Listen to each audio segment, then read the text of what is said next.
Kawasan Karhutla di Kabupaten Batanghari telah mencapai 687,1 hektar. Ratusan warga Kumun, Kota Sungai Penuh menggelar sholat istisqo untuk meminta hujan. Ribuan personil Polda Jambi dikerahkan untuk pengamanan STQH ke-27.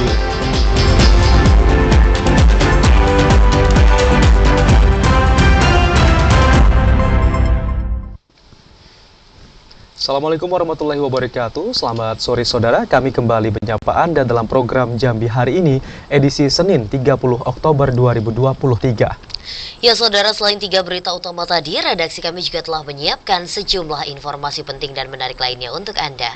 Bersama saya Cynthia Permana. Dan saya Ahmad Solihin, inilah Jambi hari ini selengkapnya.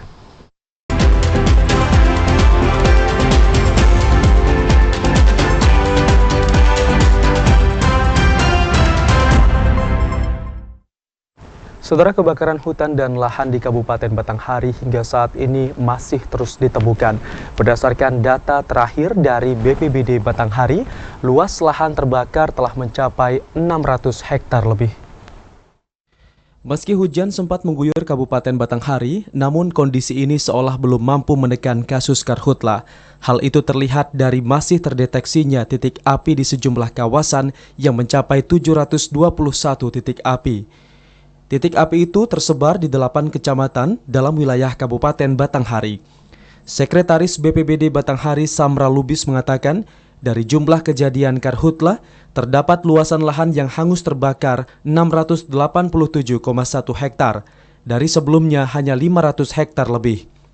Titik api terbanyak berada di Kecamatan Marosobo Ulu, Bajubang, dan Muara Bulian. Bahwa luas lahan yang terbakar selama tahun 2023 ini sebesar atau seluas 627,1 hektar itu. Sebanyak sesuai dengan titik hotspot yang dikirimkan oleh BMKG, kita update mulai dari Januari sebanyak 721. Meski Pemkab Batanghari intensif melakukan imbauan kepada masyarakat, namun belum mendapat respon positif dari sebagian besar masyarakat, khususnya pemilik lahan perkebunan. Ade Juniawan, TVRI Jambi melaporkan. Ratusan warga Kumun menggelar sholat istisqo di Masjid Jami Kumun. Warga memohon agar diturunkan hujan supaya kekeringan segera berakhir dan ratusan hektar lahan persawahan dapat digarap kembali. Ratusan warga Kumun menggelar sholat istisqo atau sholat meminta hujan di Masjid Jami Kumun, Kecamatan Kumun Debai, Kota Sungai Penuh pada Minggu pagi. Sholat istisqo yang diinisiasi kelompok pengajian Alif Bata ini sengaja digelar sebagai salah satu ikhtiar umat Islam untuk memohon kepada Allah Subhanahu wa Ta'ala agar menurunkan hujan. Menurut warga, kemarau yang telah berlangsung 4 bulan terakhir mengakibatkan sumber air kering dan lahan pertanian juga tidak dapat ditanami. Ya, dengan pelaksanaan sholat istisqo ini kita harapkan hujan segera turun dan hujan tersebut akan membawa manfaat. Belum tentu hujan turun akan membawa manfaat juga. Ya. Pada awalnya memang, tapi karena ulah juga manusia tadi bisa saja membawa malapetaka. Karena itu kita banyak berdoa, banyak berzikir, banyak beristighfar agar Allah menurunkan hujan, kemudian hujan bermanfaat baik untuk kita, untuk lingkungan, untuk tanaman kita, untuk ternak kita dan ekosistem lainnya. Dengan pengadaan sholat istisqo pada pagi ini, kami bertujuan memohon dan bermunajat kepada Allah supaya kecamatan kami khususnya di Kumun Debai ini mendapatkan curahan air hujan. Usai menjalankan sholat istisqo, warga bersama-sama memanjatkan doa agar segera diturunkan hujan. Pada kegiatan itu juga turut digelar doa bersama dan pengumpulan infak untuk Muslim di Palestina dan berhasil mengumpulkan infak Rp1.560.000 yang langsung dikirim melalui yayasan yang biasa menyalurkan dana ke Palestina. Ilwan, TVRI Jambi melaporkan. Hingga saat ini masih ada beberapa lahan jalan tim sesi 3 di Jambi yang belum dibebaskan. Ditargetkan akhir tahun 2023 ini progres pembebasan lahan jalan tol sudah mencapai 100%. Hingga saat ini progres pembangunan jalan tol Sumatera Betung ke Jambi masih terdapat beberapa kendala yang belum terselesaikan. Salah satunya pembebasan lahan di fasilitas umum, musola, sekolah, dan pemakaman. Ditargetkan permasalahan tersebut akan selesai pada akhir tahun 2023, sehingga tidak ada hambatan yang dapat mengganggu percepatan pembangunan jalan tol. Kepala Satker Pembangunan Jalan Bebas Hambatan Provinsi Jambi, Beni Kristiawan, mengatakan pihak pengadaan tanah akan merampungkan persoalan tersebut, seperti ganti rugi musola dan pemindahan tanah makam. Sementara untuk fasilitas sekolah tidak akan dipindahkan karena jalan tol tidak menyentuh bangunan sekolah. Jadi lokasi lahan yang sudah bebas.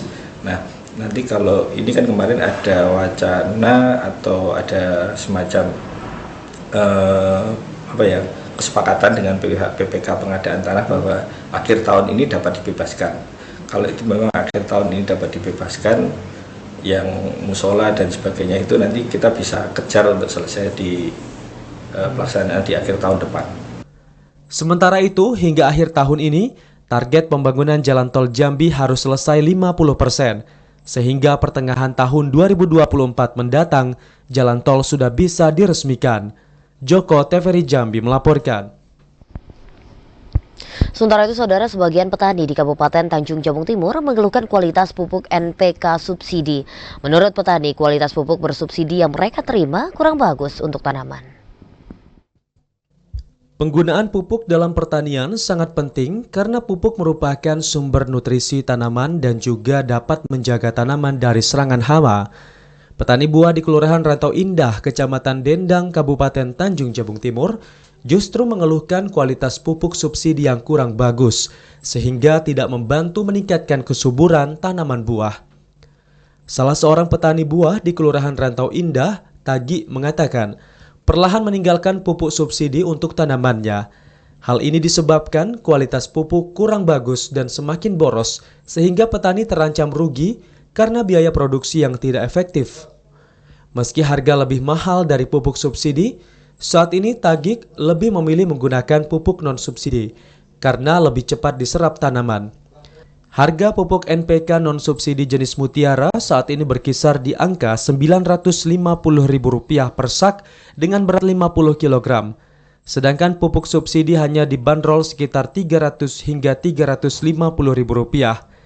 Dalam penggunaannya, Tagik memerlukan 20 sak pupuk untuk 4 hektar lahan. 50.000 itu per saknya ya? Iya, per saknya sama-sama, yang beratnya 50 kilo sama.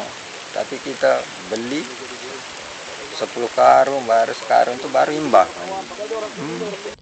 Kebutuhan pupuk bersubsidi untuk petani setempat sebenarnya tercukupi. Hanya saja kurang dimaksimalkan serapannya oleh petani karena kualitas pupuk yang kurang baik. Petani berharap agar ke depannya ada solusi dari pemerintah agar pupuk bersubsidi yang dialokasikan untuk petani bisa diganti. Kliva Patria, TVRI Jambi melaporkan. Polres Sarolangun petakan wilayah rawan pada pemilu serentak 2024. Informasinya akan kami hadirkan usai jeda pariwara berikut ini. Tetaplah bersama kami di Jambi hari ini.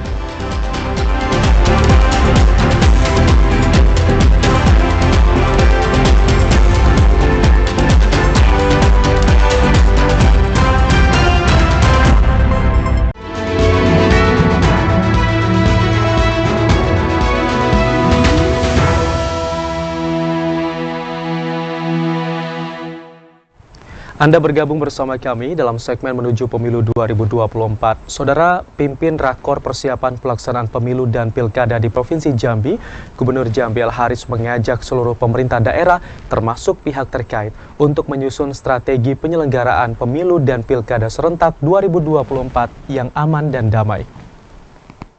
Gubernur Jambi Al-Haris mengajak seluruh pemerintah daerah seprovinsi Jambi termasuk pihak terkait, baik penyelenggara dan pihak pengamanan, untuk menyusun strategi penyelenggaraan pemilu dan pilkada serentak tahun 2024 yang aman dan damai. Hal tersebut diungkapkan Gubernur usai memimpin rapat koordinasi bersama unsur Forkopimda dalam rangka persiapan pelaksanaan pemilu maupun pilkada di Provinsi Jambi. Gubernur mengatakan membangun langkah-langkah yang terintegrasi bersama seluruh pihak akan menjadi pondasi keberhasilan daerah dalam menyelenggarakan pesta demokrasi 5 tahunan. Pemerintah Provinsi Jambi akan terus membangun koordinasi dalam mempersiapkan penyelenggaraan pemilu maupun pilkada, baik dari sisi teknis maupun non-teknis, agar pelaksanaannya berlangsung lancar dan kondusif. Gubernur menekankan selain mendorong Pemda untuk menyiapkan anggaran pilkada, Pemprov Jambi dipastikan sudah menyiapkan alokasi pembiayaan pilkada sesuai instruksi pemerintah pusat, yakni 40% pada tahun 2023. Sementara 60% sisanya pada tahun 2024. Alokasi anggaran disiapkan untuk penyelenggara pilkada yakni KPU dan Bawaslu, serta TNI Polri yang masuk dalam kelompok pihak pengamanan. Nah, tujuannya kita ingin supaya dalam rangka pemilu, apakah itu presiden, pileg, dan pilgub dan juga pilgub, ini ada langkah-langkah yang terintegrasi antara kami dan juga pemerintah kota dalam rangka untuk menyiapkan semuanya dari persiapan non teknis sampai ke teknis, misalnya contoh penganggaran. Sementara untuk alokasi Pilkada Serentak 2024, pemerintah Provinsi Jambi menyiapkan anggaran sebesar 213 miliar rupiah, 121 miliar untuk KPU, 61 miliar untuk Bawaslu, 25 miliar untuk kepolisian, serta 5 miliar untuk TNI. Randy Arta, TVRI Jambi melaporkan. Sementara itu, Saudara, KPU Tanjung Jabung Barat menjalin kerjasama dengan Kepolisian Resort Polres Tanjung Jabung Barat dalam rangka pencegahan dan penanganan keamanan pemilu. Keterlibatan Polri sangat penting guna meredam jika terjadi aksi yang dapat mengganggu stabilitas keamanan selama pemilu berlangsung. Ketua KPU Tanjung Jabung Barat M. Rum mengatakan sinergitas bersama kepolisian sangat penting untuk menjaga stabilitas keamanan selama pemilu berlangsung. Pemilu merupakan arena kontestasi legal bagi partai, caleg, pilpres dalam merebut kekuasaan.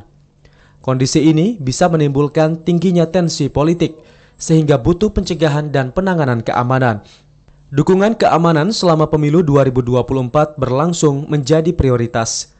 Konflik bisa saja terjadi selama proses tahapan, mulai dari distribusi logistik, kampanye, pemungutan dan perhitungan suara hingga rekapitulasi perhitungan. Selain Polri, KPU juga berkoordinasi bersama TNI.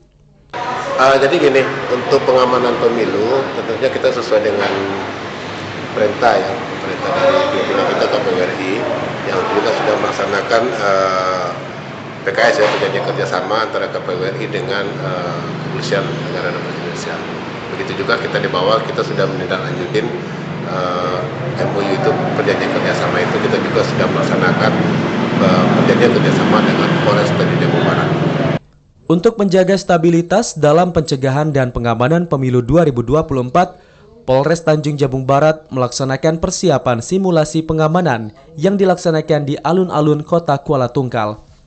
Persiapan dilakukan dengan melibatkan seluruh unsur di tubuh Polri, bahkan pasukan Brigade Mobil atau BRIMOB dan TNI juga ikut terlibat dalam pelatihan simulasi pengamanan pemilu.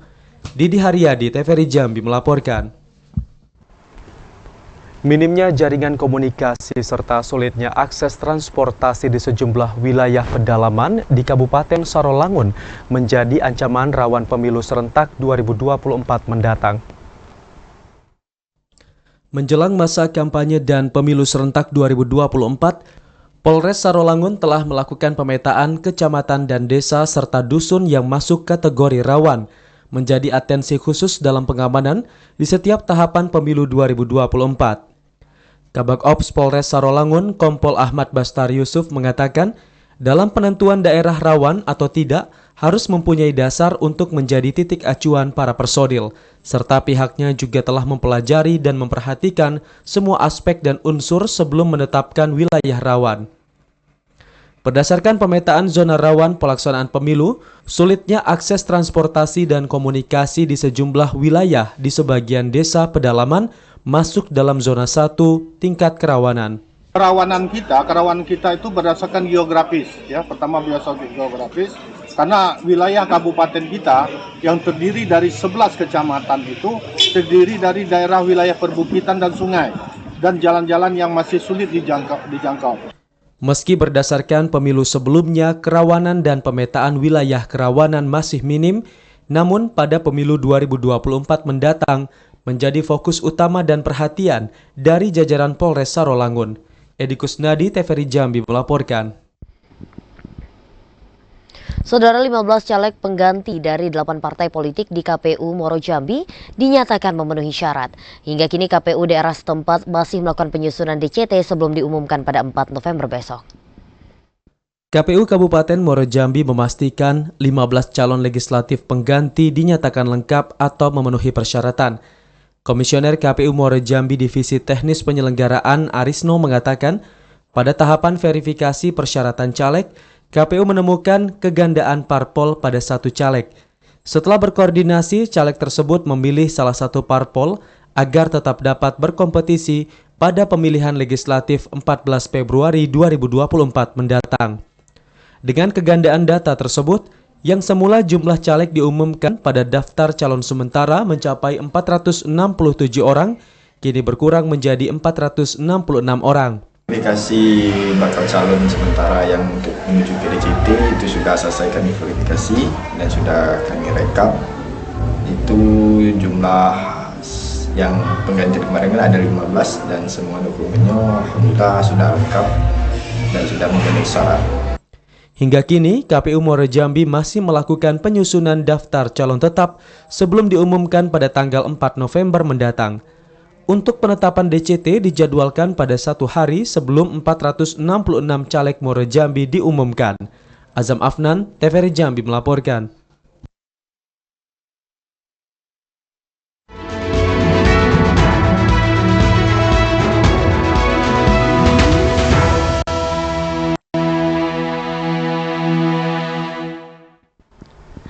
Pemirsa, tetaplah bersama Jambi hari ini karena kami masih akan kembali dengan sejumlah informasi penting dan menarik lainnya untuk Anda. Di antaranya kafilah 34 provinsi se-Indonesia siap mengikuti berbagai cabang lomba pada STQH ke-27.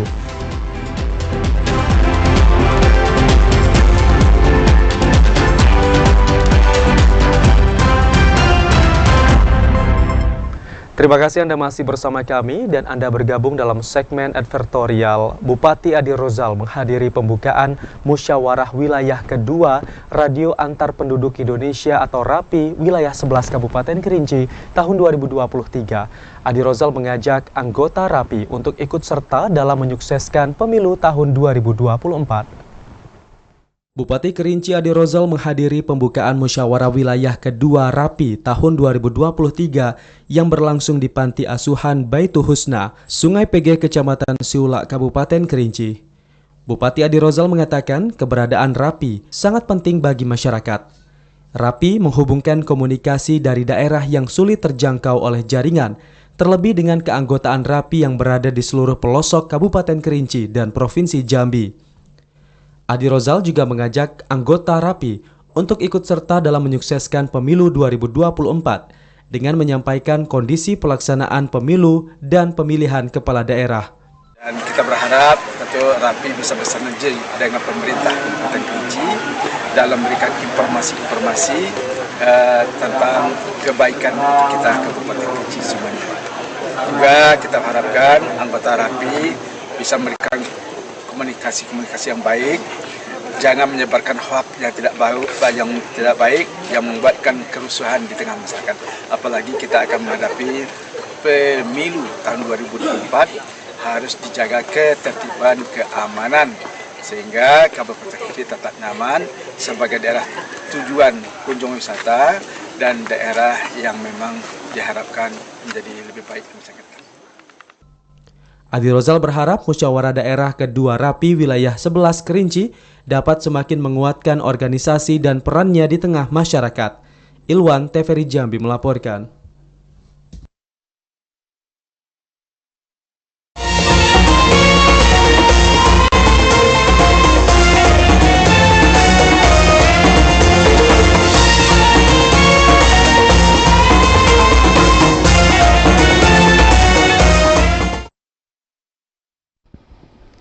Ya saudara, kita lanjutkan dengan jurnal STQH tingkat nasional ke-27. Kita awali dengan informasi 34 provinsi telah mendaftar perlombaan seleksi tilawah Quran dan Musabakoh Al-Hadis. Nantinya para peserta ini akan mengikuti seluruh perlombaan hingga hari Minggu mendatang. 34 provinsi dipastikan mengikuti perlombaan seleksi tilawatil Quran dan Musabakoh Al-Hadis nasional ke-27 tahun 2023. Hal ini dipastikan setelah ditutupnya pendaftaran registrasi ulang para peserta pada Senin pagi.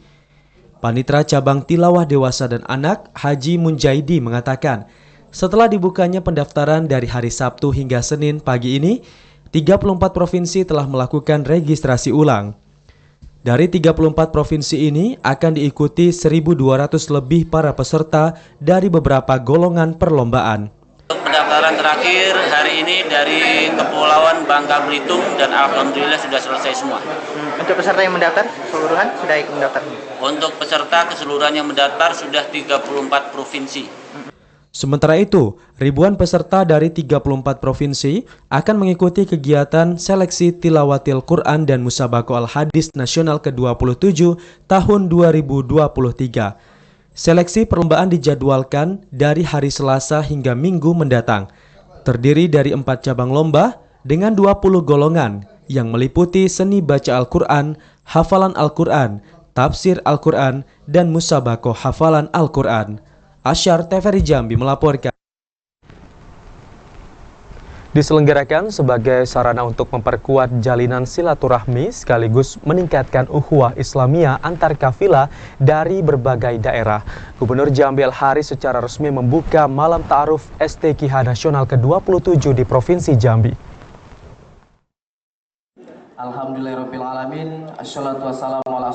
Gubernur Jambi Al-Haris secara resmi membuka Malam Ta'aruf Seleksi Tilawatil Quran dan Hadis Nasional ke-27 di Provinsi Jambi. Kegiatan berlangsung di Rumah Dinas Gubernur.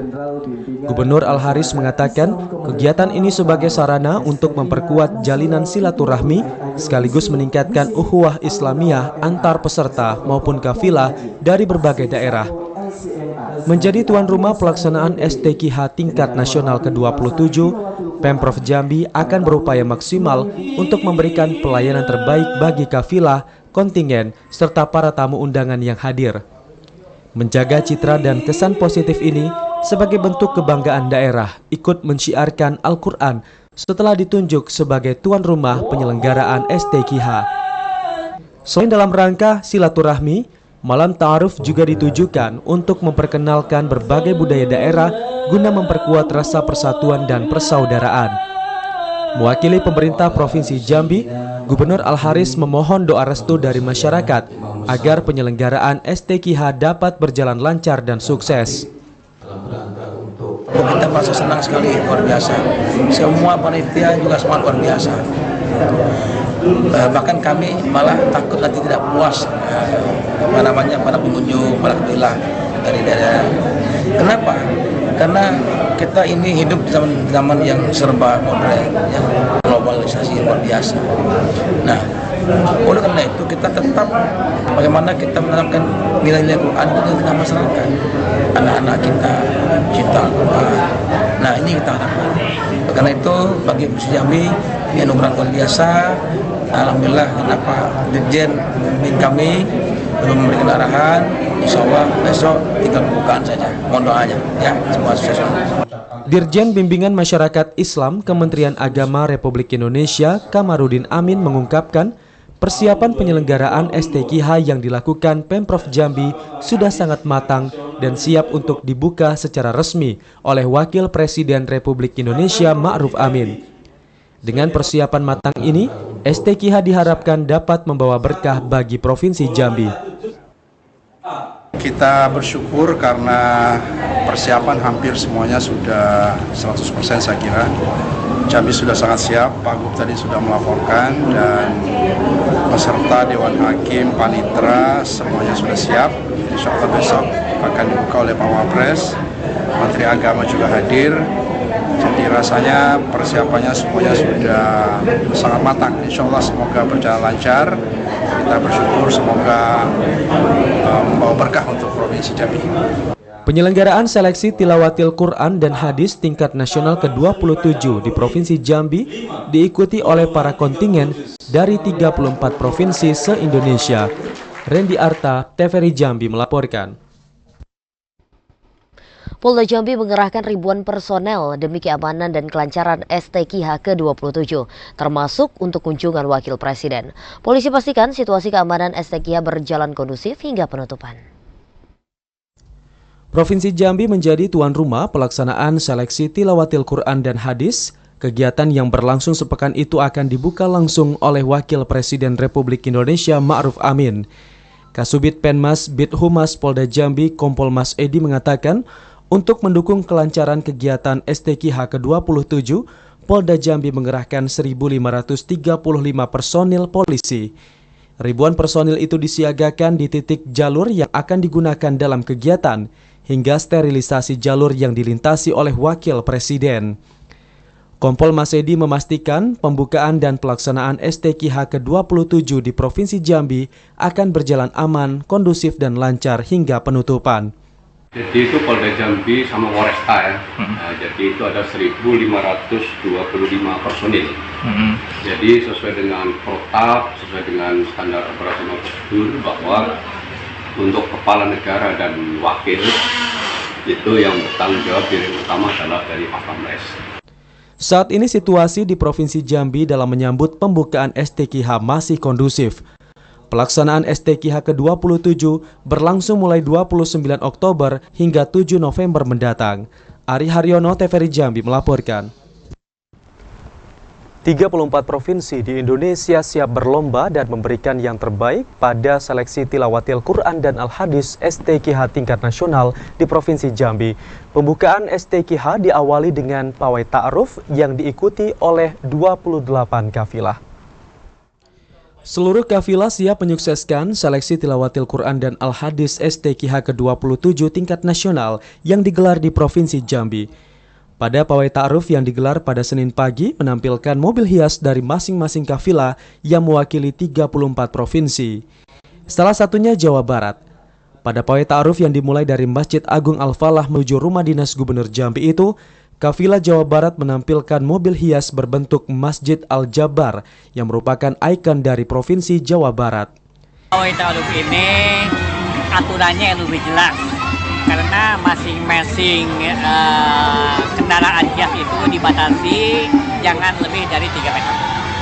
Dan insya Allah Jawa Barat dengan ikon Masjid Al-Jabar siap untuk mengikuti acara pawai ta'aruf ini.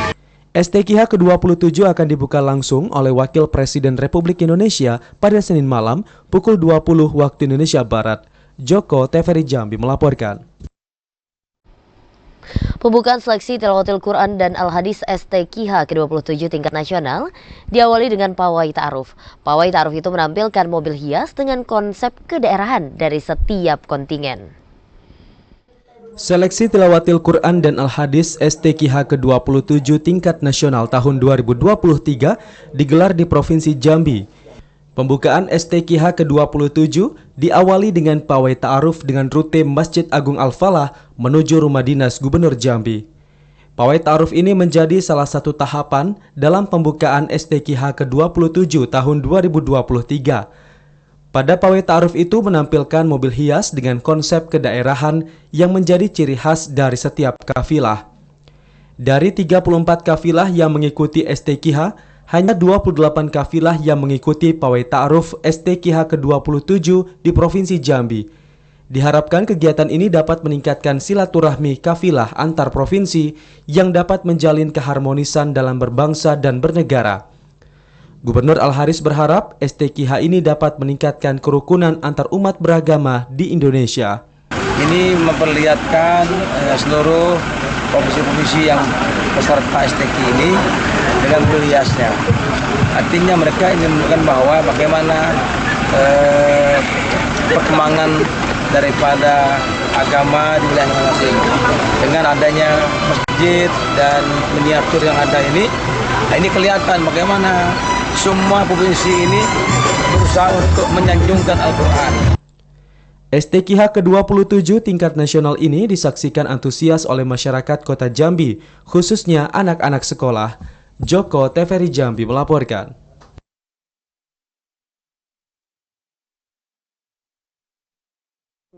Pada Senin malam di Arena MTQ akan dibuka langsung oleh Wakil Presiden Republik Indonesia Ma'ruf Amin. Dan untuk mengetahui informasi kedatangan Wakil Presiden Republik Indonesia ke Jambi, kami telah terhubung dengan rekan Asyar yang sudah berada di Bandara Sultan Taha Saifuddin Jambi. Halo Asyar, selamat sore. Halo, selamat sore. Baik Asyar, pukul berapa Wakil Presiden Republik Indonesia Ma'ruf Amin tiba di Jambi? Ya, selamat sore Amsol dan Titia dan pemirsa, di mana dapat saya laporkan dengan menggunakan pesawat Presidenan TNI Angkatan Udara Boeing A734. Wakil Presiden Republik Indonesia Kiai Haji Ma'ruf Amin tiba di Bandara Sultan Taha Jambi pada Senin pada pukul 4 waktu Indonesia Barat. Tibanya di Jambi, Wakil Presiden ini langsung disambut Gubernur Jambi, Kapolda Jambi, dan Pangdam 2 Sriwijaya serta sejumlah unsur pimpinan terkait. Di mana kedatangan Wakil Presiden ini ke Provinsi Jambi terkait menghadiri pembukaan secara resmi perlombaan seleksi tilawatil Quran dan Musabaqah Al-Hadis Nasional atau STQHN yang ke-27 pada tahun 2023 yang dilaksanakan di Arena MTQ pada Senin malam nanti.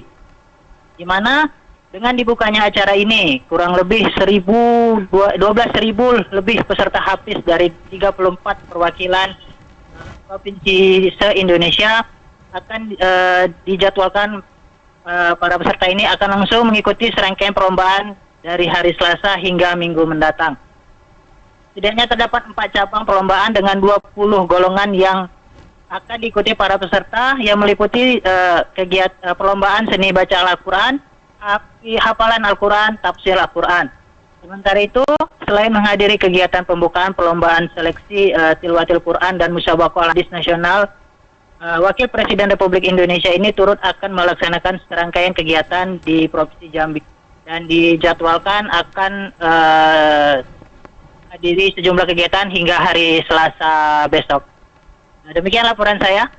Asyar, menjelang malam pembukaan STQH ke-27 nanti malam, Wakil Presiden Republik Indonesia menjelang malam pembukaan nanti bertolak kemana terlebih dahulu, Asyar? Untuk saat ini, Wakil Presiden bertolak ke hotel, salah satu hotel untuk beristirahat sejenak di Kota Jambi sebelum pukul 7 malam nanti akan menghadiri acara pembukaan MTQ ini sendiri. Berapa hari kira-kira Wakil Presiden akan berada di Jambi?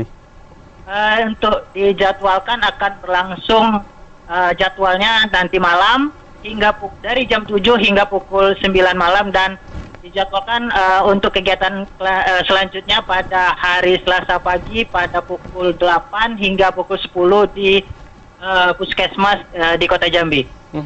Terkait dengan keberadaan Ibu Wakil Presiden, apakah berkesempatan untuk membuka bazar pada sore hari ini, Asyar? Ya, kebetulan Ibu istri Wakil Presiden Jambi turut hadir menemani Bapak Wakil Presiden. Terlihat waktu mendarat dari maskapai, beliau mendampingi Bapak secara langsung. Baik Asyar, terima kasih atas laporan Anda dan selamat bertugas kembali. Selamat sore. Ya, beralih ke informasi berikutnya, Saudara, TVRI Jambi akan menyiarkan secara langsung pembukaan seleksi tilawah Quran dan Musabaqah Al-Hadis Senin malam. Pada acara puncak tersebut akan dihadiri langsung Wakil Presiden Republik Indonesia Ma'ruf Amin. Jambi menjadi satu-satunya televisi yang menyiarkan seluruh rangkaian pembukaan seleksi tilawatil Quran dan Musabaqah Al-Hadis secara langsung di Arena MTQ pada Senin malam. Pada acara pembukaan tersebut akan dihadiri langsung Wakil Presiden Republik Indonesia Ma'ruf Amin dan sejumlah pejabat tinggi Republik Indonesia. Produser siaran langsung STQH Yunita Pini mengatakan, TVRI Jambi sebagai lembaga penyiaran publik turut menyukseskan penyelenggaraan seleksi tilawatil Quran dan Musabaqah Al-Hadis Nasional ke-27 tahun 2023. TVRI Jambi akan menyiarkan secara langsung pembukaan dan penutupan STQH. Persiapan pun telah dilakukan tim TVRI Jambi sejak beberapa hari lalu untuk memastikan siaran langsung dapat berjalan dengan lancar. Untuk pembukaan STKH ke-27 tahun 2023 ini rencananya yang akan dibuka oleh Wapres, TVRI menjadi TV pool. Dan di sini kami telah siap untuk melaksanakan tugas ini, insya Allah dengan menurunkan 7 kamera yang akan meliput semua kegiatan dari awal kedatangan Wapres sekitar pukul 20 hingga 21 semua rangkaian kegiatan. Selain siaran langsung, seluruh cabang lomba juga akan disiarkan melalui jurnal STQ pada program Jambi hari ini.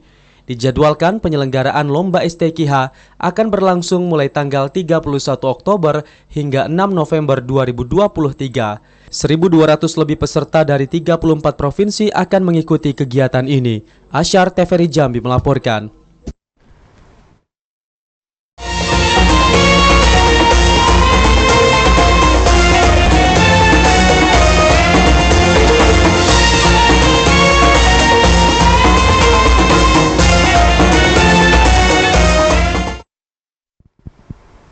Saudara, program pemutihan pajak kendaraan bermotor pemerintah Provinsi Jambi melebihi target pendapatan.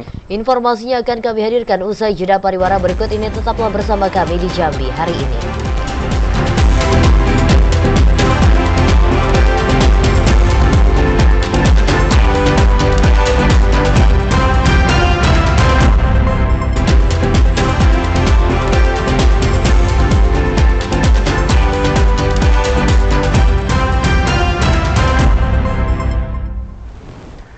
Terima kasih Anda masih bersama kami di Jambi hari ini.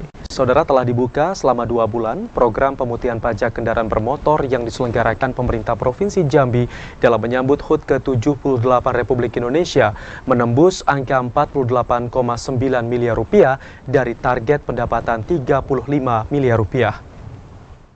Program pemutihan pajak kendaraan bermotor yang digulirkan pemerintah Provinsi Jambi dalam menyambut peringatan HUT ke-78 Republik Indonesia menembus 48,9 miliar rupiah.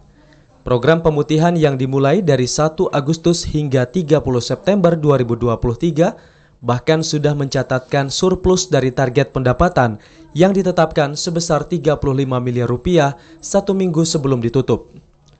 Kepala Bidang Pengelolaan Pendapatan Daerah, Badan Pengelolaan Keuangan dan Pendapatan Daerah Provinsi Jambi, Lukman Hakim menjelaskan, jumlah pemasukan daerah ini berasal dari 42.114 wajib pajak yang memanfaatkan program tersebut, baik dari pemasukan mutasi, bea balik nama kendaraan bermotor kedua, serta pendaftaran ulang kendaraan. Dengan rincian 436 unit mutasi roda 2 maupun roda 4, kemudian 2.001 unit kendaraan melakukan BBNKB 2, serta 38.369 unit kendaraan melakukan pendaftaran ulang. Lukman mengungkapkan realisasi program Agustusan pemutihan pajak kendaraan makin diserbu wajib pajak 1 minggu jelang penutupan. Baik, kemarin kita kan sudah melaksanakan pemutihan pajak itu yang kita mulai dari 1 Agustus sampai 30 September. Nah, update terakhir setelah kita hitung dari target yang sudah kita tetapkan kemarin 35 miliar sampai dengan 30 September 2023 kemarin itu sudah terrealisasi sebanyak 48,9 miliar. Jika disetujui oleh Gubernur Jambi, program pemutihan yang digulirkan akan kembali dibuka selama 1 bulan pada November. Program ini meliputi bebas denda pajak kendaraan bermotor, bebas pokok dan denda BBNKB 2 dan kendaraan lelang, serta bebas pajak progresif. Randy Arta, TVRI Jambi melaporkan. Masyarakat dan para pelamar seleksi pegawai pemerintah dengan perjanjian kerja atau P3K di Kabupaten Sarolangun diingatkan untuk tidak percaya calo yang menjanjikan kelulusan. Setiap seleksi atau rekrutmen pegawai pemerintah dengan perjanjian kerja atau P3K kerap kali dijadikan sebagai lahan atau modus oleh oknum untuk mencari keuntungan dengan iming-iming dan menjanjikan kelulusan dengan membayar sejumlah uang. Menyikapi hal tersebut, pejabat Bupati Sarolangun Bahril Bakri menegaskan agar peserta seleksi P3K diminta untuk tidak percaya kepada siapapun. Pelaksanaan tes P3K dilakukan secara transparan serta melalui sistem, sehingga tidak ada peluang bagi para calo untuk membantu meloloskan peserta. Apalagi tes SKD menggunakan komputer, peserta bisa langsung melihat hasil tes apakah memenuhi nilai ambang batas atau tidak. Baik ya, saya ingatkan ya, tidak ada lagi calo-calo yang merasa bahwa akan bisa membantu menerima menjadi PPK. Tidak ada bayar-bayar ya. Ikut tes, saya jamin semua itu murni. Saya akan kawal itu, tidak akan ada. Jangan ada percaya bayar-bayar bisa memasukkan anaknya menjadi pegawai P3K. Para peserta dan masyarakat diminta untuk melaporkan bila ada indikasi calo yang menawarkan kelulusan. Laporan tersebut akan segera ditindak. Edi Kusnadi, TVRI Jambi melaporkan. Saudara, meski memiliki keberagaman etnis dan suku, namun potret kerukunan umat beragama di Kabupaten Tanjung Jabung Barat begitu tinggi. Hidup rukun dan harmonis tergambar di kehidupan sehari-hari masyarakat, terutama saat kegiatan keagamaan. Tingginya toleransi antar umat beragama di bumi Serengkuh Dayung serentak ketujuan, tergambar dengan adanya rumah ibadah yang berlainan dan berdampingan, seperti masjid, wihara, kelenteng dan gereja, serta pondok pesantren. Bahkan di saat momen tertentu, tanpa memandang suku dan agama, masyarakat saling bahu-membahu membantu mensukseskan kegiatan keagamaan. Pengasuh Ribat Al-Musawa Selangor Malaysia, Al-Habib Abdurrahman bin Umar Al-Musawa mengaku salut dan bangga dengan tingginya toleransi antar umat beragama di daerah yang memiliki luas wilayah 5.009,82 km persegi dengan populasi 323,240 jiwa berdasarkan data tahun 2021. Ini pertama kali, tapi kita lihat tadi saya lewat di situ ada kelenteng atau apa itu penuh dengan ada motor, ada mobil, ya kan digunakan untuk tidak haul yang ada di sini, menunjukkan toleransi yang sangat indah, toleransi yang sangat bagus. Kita memang kena wajib menghargai satu sama lain. Islam adalah agama yang rahmah, agama yang samaha, ya la ikraha fid din. Toleransi yang pada batasnya, pada tempatnya, memang tidak saling menyakiti, tidak saling mengganggu, dan tidak saling memaksakan. Salah seorang warga Tionghoa, Cece Meimei mengatakan, nilai-nilai praktik toleransi antar umat beragama ini tumbuh secara alamiah atas kesadaran masyarakat untuk saling berbuat baik. Tingginya toleransi umat beragama terlihat saat digelarnya Haul Syekh Abdul Qadir Al-Jailani dan Milad Majelis Taklim Al-Hidayah Kuala Tungkal ke-44 di Pondok Pesantren Al-Baqiyatus Sholihat. Berbagi air, berbagi nasi, macam-macam lah. Toleransi beragama lah gitu. Tak ada mandang bulu, kita ngasih. Pada penyelenggaraan Haul Syekh Qadir Al-Jailani terlihat sebagian masyarakat etnis Tionghoa di sepanjang Jalan 2 Jalur Profesor Sri Sudewi rela menghentikan aktivitas usahanya. Tak hanya itu, warga Tionghoa juga rela menyulap bangunan gudang sebagai penginapan santri dan jamaah, di mana jamaah yang hadir mencapai 25.000 lebih jamaah. Didi Haryadi, TVRI Jambi melaporkan. Polisi ungkap aksi pembacokan anggota polisi di kawasan Arizona, Kota Jambi. 7 orang kelompok berandalan bermotor diamankan polisi. Kejahatan berandalan bermotor kembali berulah di Kota Jambi. Kali ini korbannya merupakan anggota Polri yang berdinas di Ditreskrimsus Polda Jambi bernama Brigadir Andri. Saat itu anggota Polri melerai pertengkaran antara dua kelompok berandalan bermotor di kawasan Lorong, Arizona, Kecamatan Julutung, Kota Jambi pada Minggu malam. Namun naas, anggota Ditreskrimsus Polda Jambi itu justru ditusuk menggunakan senjata tajam oleh salah seorang anggota berandalan bermotor. Dari insiden itu, 7 anggota kelompok berandalan bermotor telah diamankan polisi. 2 diantaranya masih berstatus anak di bawah umur dan pelajar. Melakukan olah TKP dan melakukan pengejaran terhadap pelaku, dan sampai sekarang sudah diamankan ada 7 tersangka oleh Polresta Jambi, masing-masing inisialnya FYS umur 19 tahun, kemudian MRB 17 tahun, SA 19 tahun, ARP 19 tahun, AS 18 tahun, MDG 17 tahun, dan RIF 17 tahun. Jadi dari 7 ini 5 masih di bawah umur dan 2 dewasa. Saat ini polisi masih mencari 5 orang yang masuk dalam daftar pencarian orang. Para pelaku saat ini ditahan di Rutan Polresta Jambi. Ari Haryono, TVRI Jambi melaporkan. Sampai di sini saudara, kami menemani Anda dalam program Jambi hari ini. Terima kasih atas perhatian dan kebersamaan Anda. Dan akhirnya saya Ahmad Solihin. Saya Cynthia Permana bersama kerabat kerja yang bertugas pamit undur diri. Wassalamualaikum warahmatullahi wabarakatuh dan sampai jumpa.